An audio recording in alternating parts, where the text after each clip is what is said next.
man who can knock me for 24 hours non-stop will be my husband. I am the strongest man alive. I will show you what knack is. Knocking for 24 hours, oh, no stopping. I go show your Pecus Pepe. Move it. In the village of Unguland, there lived a woman named Adana.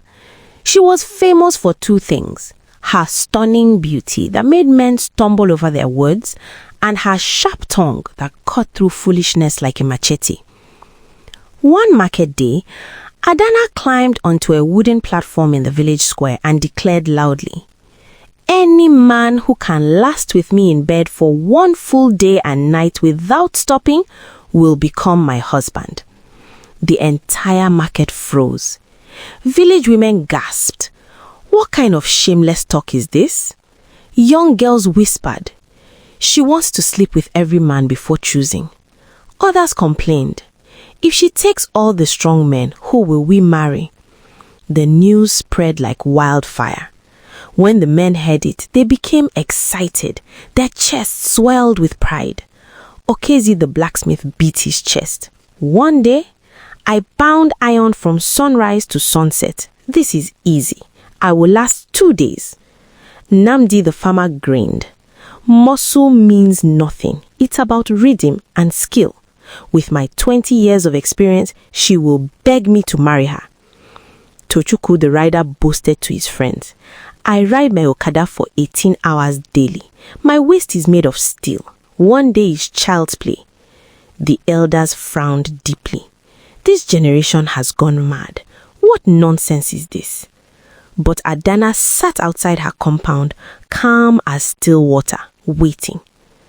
By afternoon, her compound was packed.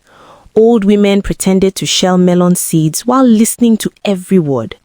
Children climbed mango trees for better views. Even the goats seemed interested. Adana sat on a high stool, plaiting her hair slowly, smiling like someone who already knew the ending. Okezi the blacksmith arrived first, his muscles glistening with oil. He lifted a heavy stone above his head and shouted, "A warrior has come." People clapped and cheered. He did jumping exercises, slapped his thighs, and recited his family praises at the top of his lungs. Adana barely looked up from her hair. Namdi the farmer came next, carrying a strange leather pouch.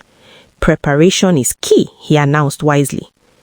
Tochukwu the rider arrived, bouncing on his feet, unable to stand still. More men gathered, hunters, traders, even a soldier from the barracks. Women started panicking. "Our men have lost their senses." Adana finally stood. Silence crashed over the compound. "Listen carefully," she said, coldly. "Once you enter my room, there is no pause, no water, no rest, no excuses. When you fail, you will live in shame for everyone to see." Okezi laughed like thunder. "I don't know the meaning of failure." The compound held its breath. Okezi entered first, flexing and waving like a champion. 2 hours later, he burst out gasping like a dying fish.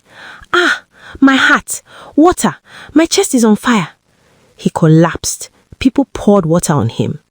By sunset, he was in the health center mumbling about spirits. Next was Namdi. He drank a full bottle of kai kai before entering. "This will give me fire." 5 hours passed. Then he stumbled out, eyes crossed, walking in circles. "The kai kai, it turned against me. Everything is spinning." He fainted immediately. Tochukwu danced into the room full of energy. 7 hours later, he crawled out on his belly like a snake, tears streaming down his face. "My legs, they're dead. I can't feel them." Young boys dragged him to the shade where he wept softly. One by one, men tried and failed. A hunter lasted 11 hours before running out screaming about witchcraft. A soldier managed 16 hours, the best yet, before surrendering quietly, saying, "That woman is stronger than any enemy I faced." A wrestler lasted 9 hours before crawling out backwards, refusing to turn around from shame. By the third day, the clinic overflowed with broken men. Nurses ran out of beds. People whispered, "She's not human. She must have used juju." But Adana remained fresh, sitting calmly, still waiting. On the fourth day, a quiet stranger entered Unguland. He wore faded clothes and carried a small bag. Nobody paid attention to him. He asked a woman selling mangoes, "Where is the woman with the marriage challenge?" She laughed hard. "My son, go back where you came from. That woman has destroyed our strongest men. Even soldiers failed." He smiled gently. "Just point me to her house, please." Curious people followed him. At Adana's compound, she sat braiding her child's hair, humming softly. The stranger stood before her respectfully. "My name is Chibu. I've come for your challenge."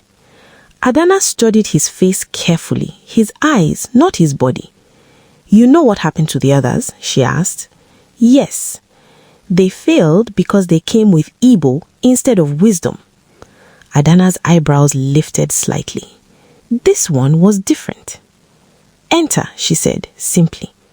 Chibu removed his dusty sandals and walked in calmly. No show, no noise. The door closed. 6 hours passed. People expected him to run out screaming. 12 hours, whispers started.